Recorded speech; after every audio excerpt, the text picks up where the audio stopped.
ನಾಲತವಾಡದ ಪಟ್ಟಣದಲ್ಲಿ ಅಣ್ಣ ಬಸವಣ್ಣನವರ ಸರ್ಕಲ್ನಲ್ಲಿ ಮೇ 1ರ ಕಾರ್ಮಿಕ ದಿನಾಚರಣೆ ಕಾರ್ಯಕ್ರಮಕ್ಕೆ ಊರಿನ ಪ್ರಮುಖರು ಹಾಗೂ ಎಲ್ಲಾ ಕಾರ್ಮಿಕರು ಭಾಗವಹಿಸಿದ್ದರು. ಕಾರ್ಮಿಕ ಮುಖಂಡ ಮಲ್ಲು ಗಂಗನಗೌಡ್ರ, ಮಣಿಕಂಠ, ಎಂಎಸ್ ಪಾಟೀಲ, ವಿಜಯಲಕ್ಷ್ಮಿ ಇಳಕಲ್, ಪಟ್ಟಣ ಪಂಚಾಯಿತಿ ಅಧ್ಯಕ್ಷರು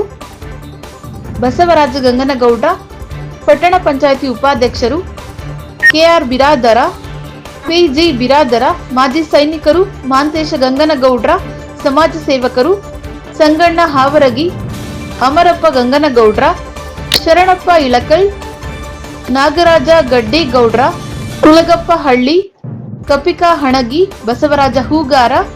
ಮಲ್ಲು ಕಾಟಿ, ಮಲ್ಲು ಮೇಟಿ, ಮಲ್ಲಪ್ಪ ಹುಡೇದ, ಮುತ್ತಣ್ಣ ಗಂಗನಗೌಡ್ರ, ಅಬ್ದುಲ್ಲಾ ಮೇಸ್ತ್ರಿ, ಬರಕತ ಜುಮಲಾಪುರ, ವರದಿ ಶರಣು ಹೂಗಾರ, ಎನ್ಕೆಎಸ್ ಟಿವಿ 4 ನಾಲತವಾಡ.